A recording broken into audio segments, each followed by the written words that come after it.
Hi, Fire Signs, Aries, Leo, Sagittarius. Welcome to Mr. Queen PH. At ito ang inyong daily gabay for February 22, 2024. This is a general reading. Just take what resonates. Watch your Sun, Moon, Rising, Venus for other messages. And thank you sa lahat ng mga sumusuporta dito sa ating channel.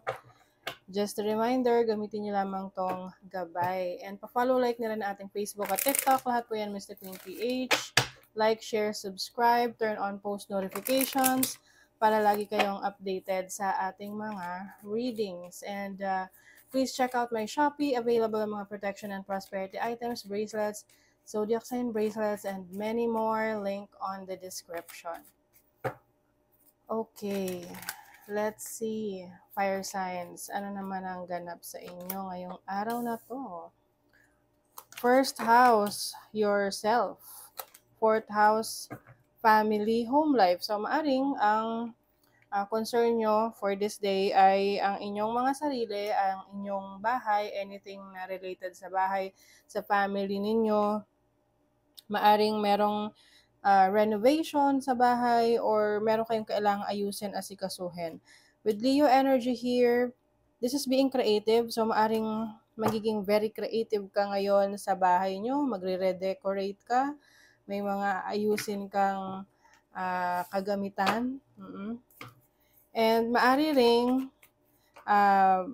mas may time ka sa family mo, lalo na sa mga anak mo. And kung kayo'y single, I'm seeing na mas nagiging open kayo ngayon sa iba. You are becoming more expressive, connecting to other people. Ayan, yung iba, going on a date. Yung iba naman, medyo nagiging seryoso na yung relationship ninyo na ipapakilala nyo na yung person nyo sa inyong mga family, sa mahal sa buhay nyo. Let us see what's up for today sa mga fire signs. You have the moon. Okay. Four of Wands. The Knight of Coins. Okay. Merong dealings dito with Cancerian, tapos Earth signs, Taurus, Virgo, Capricorn. So some of you, maaring meron kayong mga pinag-uusapan related sa sa family. Para mga family secrets. Or yung mga bagay na may kinalaman sa pera na kailangan yung pag-usapan dahil ito ay involve ang family members. Pwedeng mana, oo. Maari ring merong mga kailangang paghati-hatian, oo, na kayamanan. Or some of you, just an ordinary celebration, no, sa family. With the moon card here, merong fears, may takot involving sa family. So, siguro kung kayo ay may ipapakilala na person sa family ninyo, iba natatakot kayo kung matatanggap ba ito ng inyong family o hindi. Oo. So, some of you I also see na meron ditong nag-aalala sa mga gastusin or kailangan niyang bayaran sa bahay, sa mga needs ng family kasi mukhang medyo tight yung budget ninyo sa ngayon.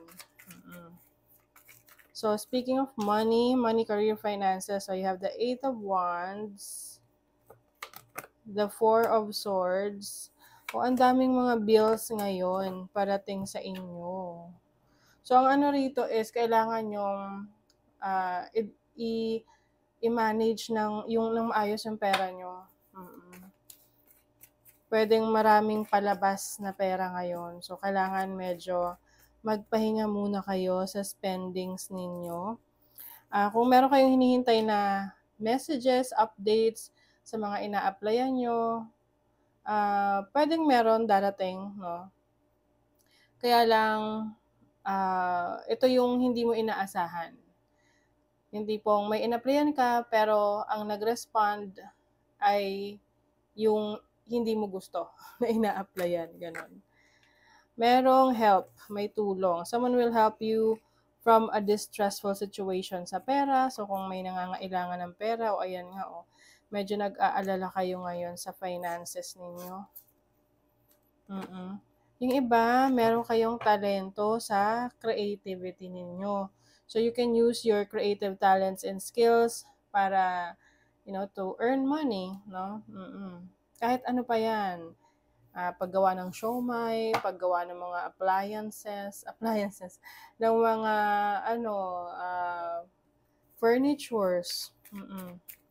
So you can use your talents and skills in creating money. So, pagdating naman sa love, ano naman sa love? Three of Cups, okay. You have the Seven of Wands, and the Tower, okay. Maaring merong major revelation dito sa relationship. Can be a third party situation.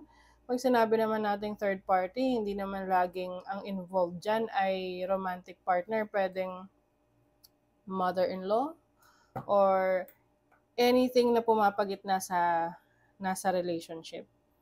So, meron ditong maaring gustong makipag-ayos, oo, pero the other person parang ayaw na niya. Parang pinoproteksyonan niya yung sarili niya doon sa reconciliation.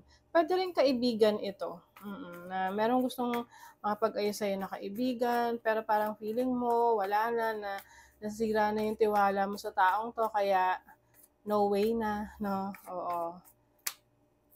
May new person na. Diba? So, si ex tsaka si new person. Kaya naman pala, meron ditong umiiwas na. Kasi may bago. Meron na siyang bago. O, pwedeng ikaw to umiiwas sa person mo kasi may bago ka na. Or yung person mo umiiwas sa'yo kasi may bago na siya.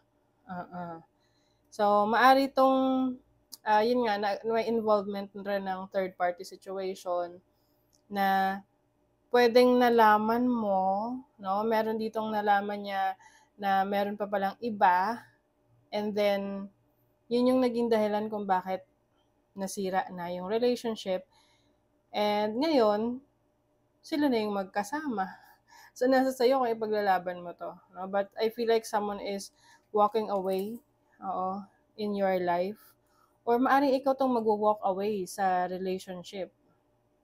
Kasi for you, you want to protect your energies. No? Gusto mong ingatan yung sarili mo sa mga ganitong klaseng tao.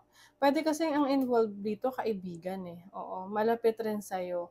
Kaya parang ang hirap rin tanggapin. May mga ganong cases na kaibigan pala ang involved. 'Di ba? Si best friend pala. Karmic. A lot of passion but difficult to maintain. So, pwedeng paulit-ulit na yung problema sa relationship ninyo. So, ito na yung time para ma-realize mo na enough na, no? Tama na, sobra na, palitan na. So, that is your reading, fire signs. Thank you so much. Bye.